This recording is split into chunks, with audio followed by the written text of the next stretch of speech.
Here I'm going to show you the Baby Lock plain hemmer. It comes in two sizes, 1/2 inch and 1/4 inch, and the size is printed on the front there. Basically what it does is folds the fabric up and over, so you finish up with a double hem. Therefore you need to work with your fabric wrong side up, and you end up with a chain stitch on the right side. Here's some I did with the 1/4 inch. Now this is a fine satin. It's a very slippery fabric, so I found I had to be a little bit careful with it. But as you see, you get a lovely, neat hem. I tend not to use the plain hemmer for stretch fabrics because, frankly, I find that I finish up with too bulky a hem. With a stretch fabric. I prefer to use the downturn fella for stretch. Here we have a much finer fabric. This one works beautifully. If you get very fine, ideally I find the best way to deal with those is to use a spray starch on the edge before I stitch it. But anything that has a matte feel to it, it doesn't slip too badly, although it's fairly lightweight. So I'm going to attach the 1/2 inch hemmer. Now I've got sideways alignment with these two white screws, and I've got forwards and backwards alignment with these two screws here. I'm going to line it up. I've got my C1 needle in work, so I'm going to line up the notch on C1 just about with the edge. What I've actually done is I've put the edge of my folder against the edge of my foot. I'm not going to take it too far over, because if you start getting too smart with it, there's always a danger that as you go around a curve it will slide sideways slightly, and then you'll find that the stitches are missing the edge. Foot up, needle up, fabric wrong side up, which frankly for this kind of fabric I have no idea which is the right and which is the wrong side. And now I'm going to just slide it in and roll this piece at the back here. And then I want my tweezers, and I'm going to take hold of the folded edge and just slide that right under my needles. Don't try and start at the very edge, because you'll find the feed dogs don't pick it up too efficiently. I've also found, much as I love my cover stitch foot, really I need the full width over all feed dogs for this, because that will help to guide that fabric through more easily. The cover stitch foot, I find sometimes, because it doesn't cover all the feed dogs, won't necessarily keep it all lined up nicely. You might find I'm lying through my teeth. You might find a way that works nicely for you, but this is just, in my experience, what I've found. Now I have my tension on 3.5, my stitch length on 3, obviously just got my chain looper threaded, and C1 needle. If your fabric is slightly stretchy, or if you find it begins to twist as you're stitching, quite often that will happen with a shiny type fabric, and if that is happening to you, just adjust your differential feed up to maybe 1.3, and that will help to keep the two layers in line with one another. Obviously we have the advantage with the Baby Locks that you can just chain off at the end. Always a big deal. And I'm going to cut that there. So there is my hem. Now, Let me show you what happens. I'm going to start again. So I'm going to raise the foot, pull the thread out the back, because I want to show you what happens if you make a mistake. Nobody makes mistakes, do they? I never make mistakes, she cried. So once again, get hold of it with your tweezers and pull it through.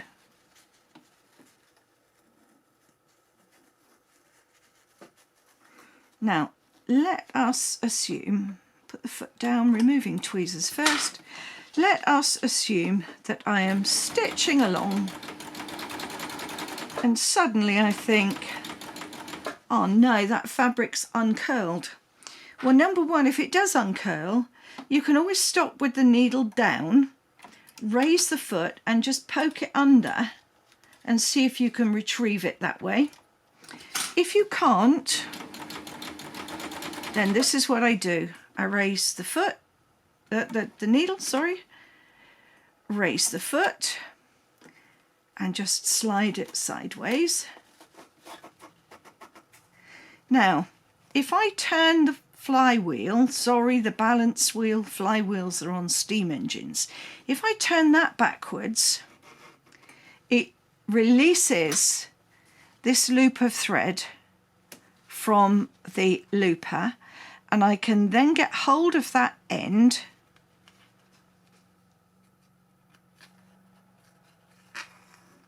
sorry, wrong end,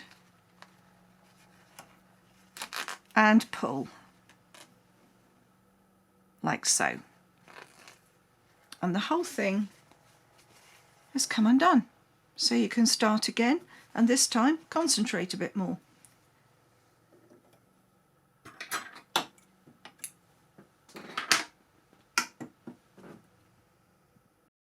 I'm going to show you now how to hem in the round.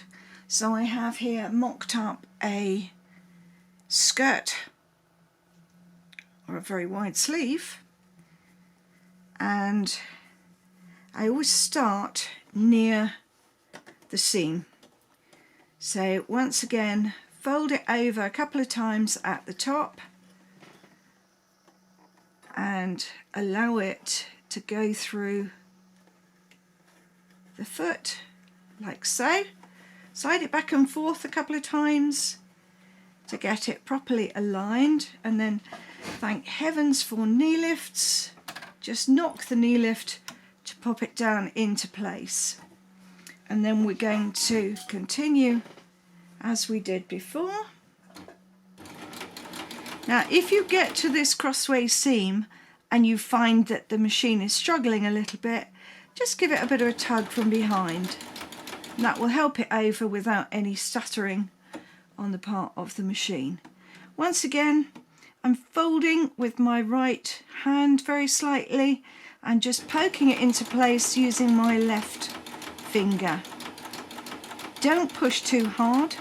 The machine is actually perfectly capable of folding it. It just needs a little bit of help from you, but not too much.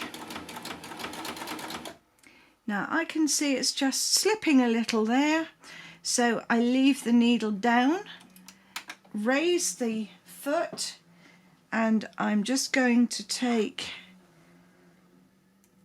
my screwdriver and just make sure that that bit is firmly down. And now we go back to holding and folding.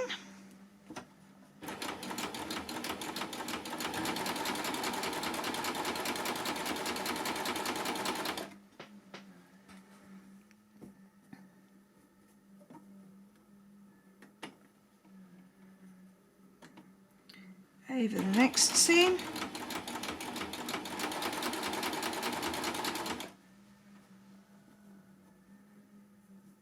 You might notice that I've also pressed both seams in the right direction. If your plain hemmer is coming up to a seam that's folding the wrong way, that can make life a little bit difficult. So I always make sure I've pressed them the right way.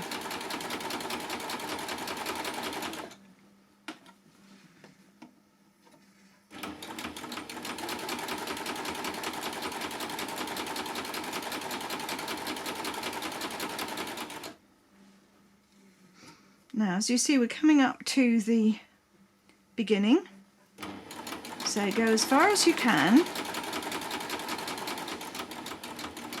and just before you get to the beginning stitching, I just unfold it and remove it, hold it up, that way you haven't had to move the hemmer and you know it's going to be exactly in the right place for the next piece, and then just carry on stitching. And I'm watching that line, which is where my needle position is. I'm watching the leftmost line and lining it up with my beginning stitches. And once I've gone over those stitches by a little way, stop with the needle up, raise the foot and slide. If you need extra help, just turn the wheel towards you, not away, because as you saw last time, if you turn it away from you, you run the risk of undoing your stitching. Once you get there, obviously you can always put the foot down and drive off if necessary. Cut the threads, and then what I do is I simply thread those into the eye of the needle, take them through to the back, and then tie them off securely. So there is your hem in the round.